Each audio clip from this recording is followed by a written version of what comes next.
Good morning. Magluto tayo na guys. Sabi, inaan ng dako ang apoy.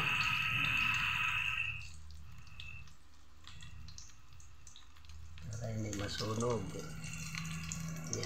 Yan yung tawag nito. Yung kamote, talbos ng kamote na malalaki, yung nagkakalaman. At saka kangkong, lagyan ng chicken fry and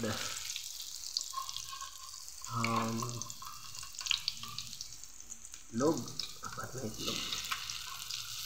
Yan. So diba, sarap na.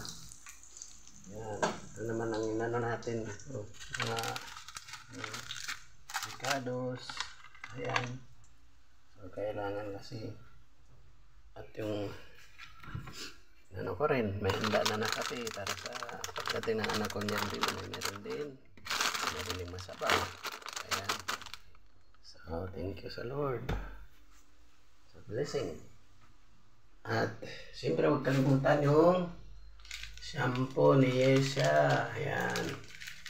May shampoo. Toothpaste. Ayan.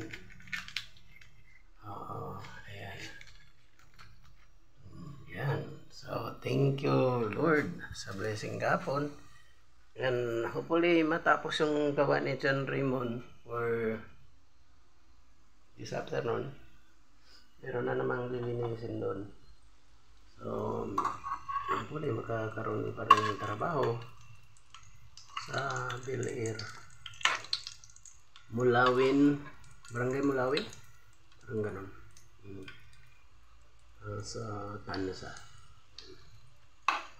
So yan ang trabaho ni John Raymond Nagayan na anak ko. Yun.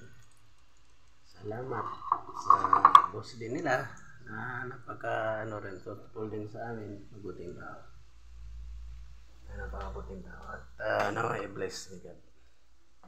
More blessing and more projects to come. So maglinis tayo mamaya. Ako nakalaban na rin. At tingnan naman ang kwan. Sinampay natin mga guys. So yun. Ayan. So yun. Laba ko na rin yung hood ko kahapon na sobrang putik sa motor sa likod. Ayan. Ayan. So sana uminit naman para ang trabaho ay hindi magtala trabaho. Yung pagpipintura ng anak.